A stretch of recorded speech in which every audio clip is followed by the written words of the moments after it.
2015 সালে যেখানে আমার পার মিটার কিউব সিএনজি উৎপাদনে বিদ্যুতের খরচ ছিল 3 টাকা 45 পয়সা, 2015 সালের মার্চে এসে সেটা দাঁড়িয়েছে 5 টাকা 4 পয়সা।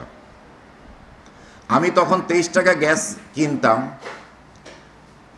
এবং দেখা যেত যে তখন আমার বিক্রির রেট ছিল আমার 30 টাকা। আমি তখন আমার সমস্ত আমার 3 টাকা 54 পয়সা আমার হাতে থাকতো, সেটা দিয়ে আমি আমার স্টাফ খরচ সহ আদার্স এক্সপেন্ডিচারগুলি আমরা মিট আপ করতে পারতাম।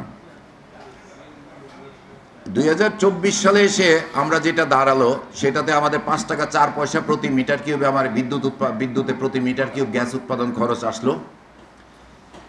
আর টোটাল আমার দেখা যাচ্ছে যে আমার কাছে 43 টাকা বিক্রিতে আমি পাচ্ছি 2 টাকা 68 পয়সা বিদ্যুতের খরচ বাদ দেওয়ার পরে।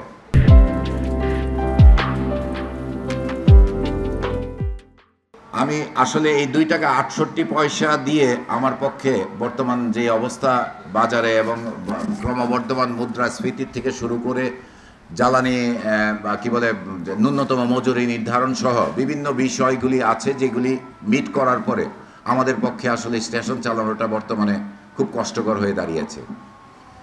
এই ধরনের বিষয়গুলি যদি দ্রুত অ্যাডজাস্ট করা না যায় সেই ক্ষেত্রে হয়তোবা সেক্টরটা আমাদের এমন একটা সময় আসতে পারে যখন একটা সময় এই দেশে সিএনজি স্টেশন ছিল, এইরকম অবস্থায় গিয়ে দাঁড়াবে।